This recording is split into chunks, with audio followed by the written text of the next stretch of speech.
Baik, bismillahirrahmanirrahim. Assalamualaikum warahmatullahi wabarakatuh. Hidup mahasiswa. Hidup. Ya, baik, hari ini kita akan hadir.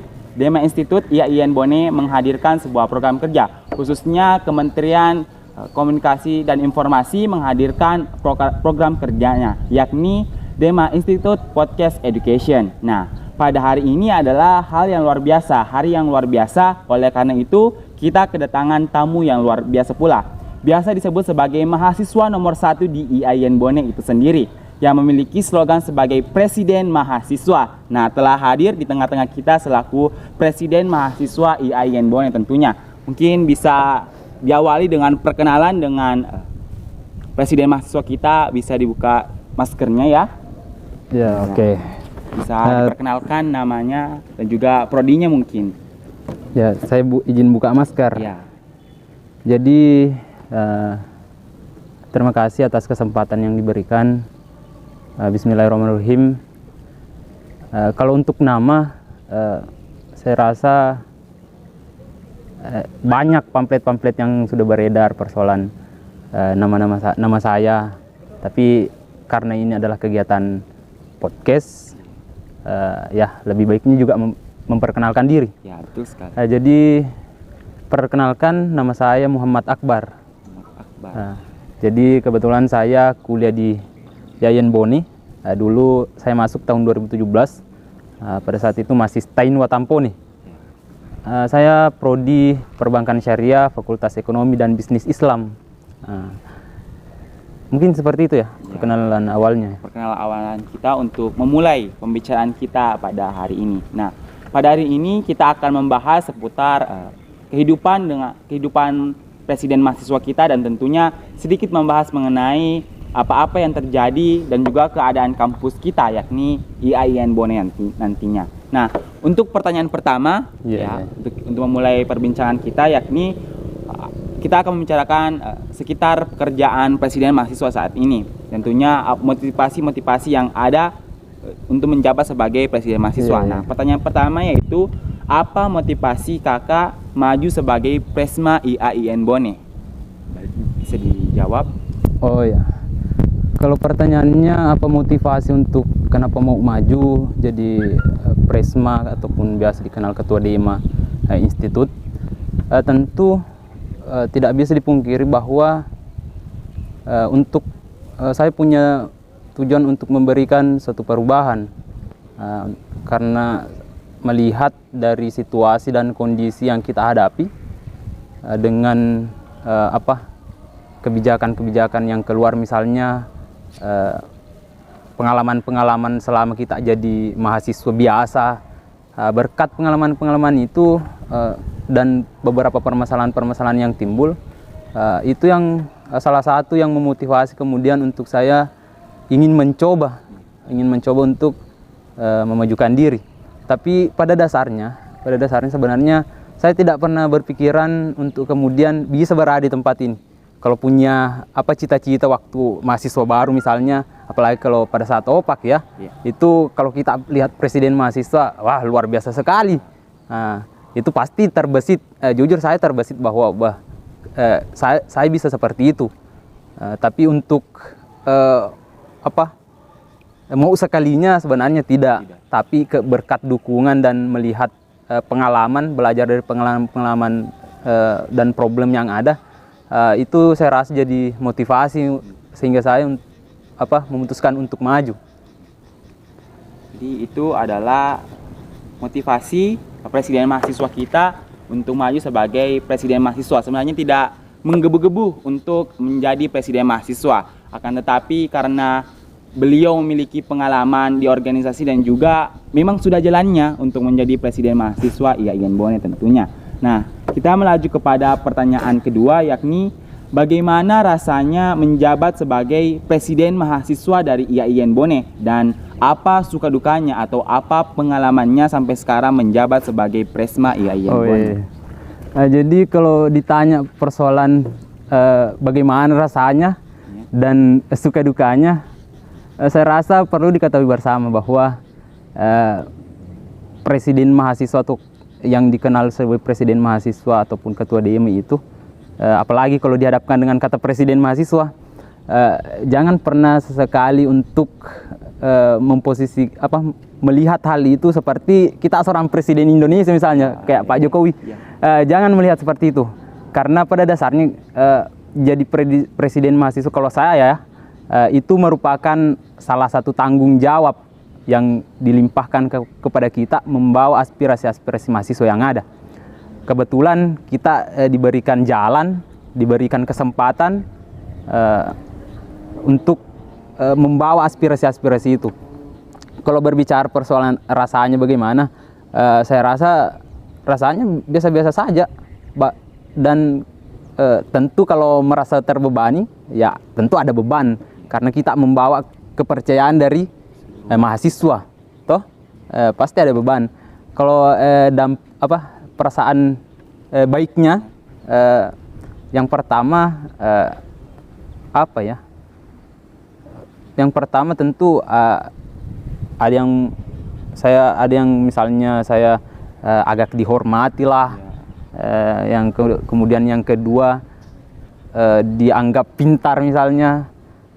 Kemudian adalah beberapa hal yang terasa positif, ya tentu karena ini adalah suatu jabatan, apalagi jabatan yang sifatnya positif. Kalau dampak negatifnya, yang pertama, kalau yang saya rasa pengalaman selama beberapa bulan ini setelah dilantik, yang pertama saya merasa terbebani persoalan saya selalu dianggap bisa segalanya. Dan itu hal yang harus dibantah. Tapi saya bukan berarti saya ingin menafikan itu. Saya tetap berusaha untuk mencapai hal itu. Tapi untuk profesional segala bidang itu mustahil saya rasa. Makanya sampai hari ini saya terus belajar. Yang kedua negatifnya adalah ada tekanan-tekanan dari beberapa pihak misalnya. Apalagi kalau kita gerakan persoalan hak mahasiswa. Tentu ada tekanan-tekanan dari beberapa pihak. Saya rasa seperti itu ya. Sedikit gambaran rasanya jadi presiden mahasiswa. Intinya tidak ada spesial sekali. Tergantung dari bagaimana niat untuk kemudian maju, untuk kemudian menjabat dan membawa aspirasi-aspirasi dari mahasiswa ini. Jadi tidak mudah menjadi presiden mahasiswa. Intinya enak-enak apa ya? Enak tapi ada juga tidak enaknya. Ya, betul sekali. Ada enaknya, pasti ada. Tapi jelek juga kalau kita katakan enak sekali, toh? Ya. Nah, ada enaknya, tapi ada rasa biasa-biasa aja juga. Karena saya manusia biasa, cuma kebetulan dinobatkan. Jadi memang berat untuk mewakili seluruh aspirasi mahasiswa IAIN Bone. Jadi memang kita perlu mengapresiasi bagaimana presiden kita, bagaimana ketua Dema Institut kita mampu. Sedikit, ya. Kalau enggak usah presiden saja, Presma. Jangan sampai Presma. orang berpikiran bahwa saya yang gantikan Jokowi. Ya, Bukan. perlu dipahami. Presma begitu, atau ketua Dema saja. Oh, ketua Dema Institut IAIN Tergantung. Bone. Kalau mau Presma ya Presma, kalau ketua Dema ya Dema. Jangan presiden saja. Jangan sampai saya dianggap nanti, ya, dianggap nanti Pak Jokowi. Kan bahaya. Ya, jadi kita panggil sebagai Presma saja ya. Jadi memang sangat berat, walaupun berat juga pasti ada suka dukanya tentunya. Dan juga menjadi pengalaman dari Presma kita sendiri. Nah, pertanyaan ketiga, kan dilihat dari keseharian Presma kita ini sangat sibuk ya. Baik itu mengurusi aspirasi mahasiswa itu sendiri dan juga bagaimana mengatur perkuliahannya. Jadi yang ingin kami tanyakan dari tim podcast dari Kominfo itu, bagaimana cara mengatur waktu untuk mengurusi Dema Institut, waktu kuliah dan juga waktu di luar kuliah, atau bisa mungkin waktu keluarga ataupun have fun. Mungkin bisa dijawab. Kalau untuk pengaturan waktu, saya sebenarnya bukan ahli di bidang itu. Kayak jujur, manajemen waktu saya sebenarnya agak kacau. Tapi adalah upaya-upaya. Perlu disadari bahwa antara organisasi dan kuliah itu satu hal yang harus saling bersinergi. tidak boleh sebenarnya ada yang lebih didahulukan. Karena kenapa? Kita tidak bisa berorganisasi di Dema Institute misalnya, kalau kita tidak masuk dalam kampus ini untuk tujuan kuliah. Dan mayoritas lumrahnya itu orang tua menguliahkan bukan untuk berorganisasi toh, tapi untuk kuliah. Tapi perlu disadari bahwa kuliah itu tidak menjamin 100% bahwa kita bisa dapatkan segalanya di situ. Bahkan jujur, saya rasakan lebih banyak saya dapatkan di organisasi daripada kuliah. Serius. Tanpa menafikan bahwa kuliah itu tidak memberikan dampak, tetap ada. Tapi ada hal-hal yang kemudian kita mampu dapatkan di organisasi, tapi tidak mampu kemudian kita dapatkan di bangku kuliah. Banyak hal-hal yang seperti itu. Kemudian untuk pengaturan waktu, jujur semenjak menjabat saya kurang waktu untuk keluarga. Saya lebih banyak di organisasi, sembari juga mengurus kuliah karena kan saya sudah semester akhir. Sementara proses penyusunan karya tulis penyelesaian.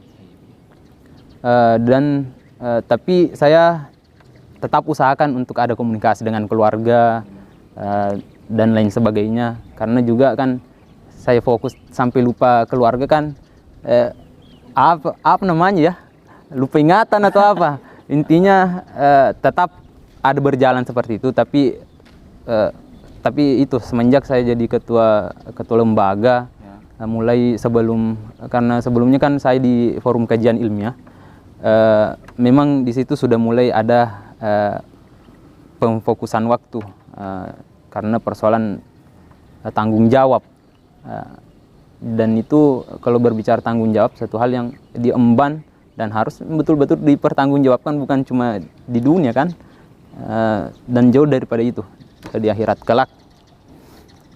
Jadi itu jawaban dari Presma kita terkait bagaimana manajemen waktunya untuk bagaimana mengurus Dema Institute, kemudian mengatur waktu kuliah dan juga tentunya waktu keluarga yang paling utama ya. Kemudian tadi sempat dijabarkan bahwasanya perkuliahan itu penting tentunya, dan juga organisasi itu penting pula untuk sebagai media pengembangan diri dari mahasiswa itu sendiri. Jadi kita tidak boleh berkuliah saja, tetapi karena soft skill kita itu bisa dibentuk melalui organisasi. Karena Presma ini, karena banyak sekali mahasiswa kita itu yang bergelar kupu-kupu, kuliah pulang, kemudian menghiraukan yang namanya organisasi. Jadi itu ya mungkin bisa ditekankan ya, terutama mungkin mahasiswa semester 2, semester 3 ataupun maba, calon maba tentunya. Jadi sedikit mungkin bisa diberikan motivasi agar tidak mendapatkan gelar kupu-kupu. Apa motivasinya untuk mahasiswa yang seperti tersebut? Kuliah pulang begitu. Mahasiswa kupu-kupu kan identik dengan mahasiswa yang fokus pada ranah kehidupan perkuliahan saja, akademis, selesai cepat. Tapi perlu disadari kepada mahasiswa sebenarnya bahwa ketika kita menyandang gelar menjadi seorang mahasiswa, status kita adalah seorang mahasiswa, itu bukan hanya sekedar kita masuk kuliah, ambil SKS, ikut mata kuliah, ikut MIT, ikut final, kemudian di akhir ikut KKLP ataupun KKN, kemudian skripsian dan lain sebagainya. Apakah itu di kampus kita ada munakasya misalnya, yudisium dan sebagainya. Terlalu sempit pikiran mahasiswa ketika hanya seputar itu, sangat sempit. Saya katakan ini tidak lepas dari sejarah mahasiswa itu lahir. Tidak lepas dari sejarah mahasiswa itu lahir. Seperti kita ketahui bersama bahwa sistem peradaban kita, sistematika pemerintahan kita terutama juga itu dipengaruhi oleh gerakan-gerakan mahasiswa. Contohnya 98.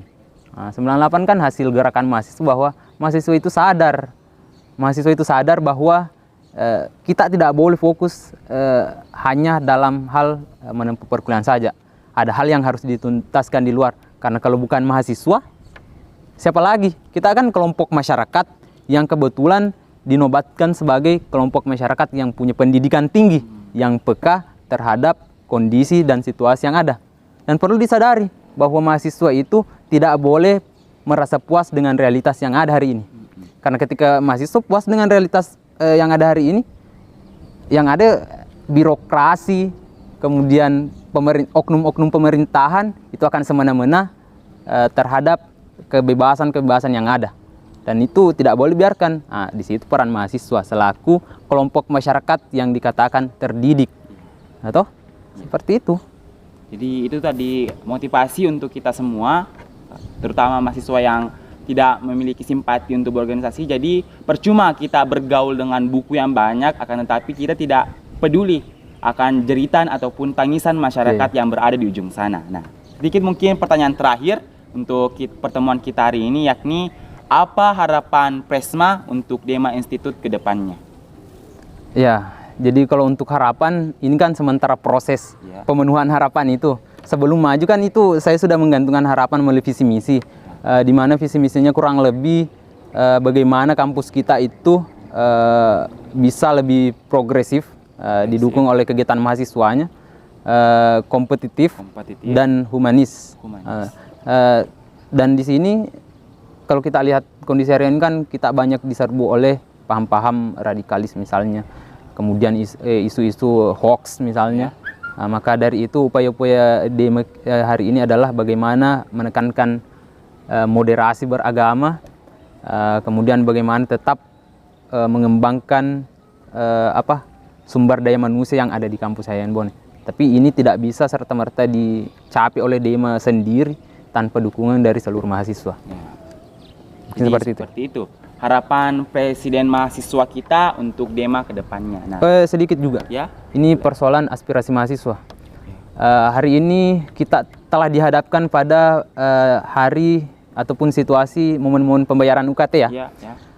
Dan perlu disadari bahwa kepada seluruh mahasiswa ketika memang punya kendala, ketika memang keberatan, merasa berat dan terdampak oleh COVID-19 terhadap pembayaran UKT, maka silahkan bawa aspirasinya ke Dema Institute. Kami akan siap membantu membawa aspirasi itu. Dan ini berlaku untuk seluruh mahasiswa IAIN Bone. Asal jangan mahasiswa di luar itu, kan kita tanggung jawab mahasiswa IAIN Bone.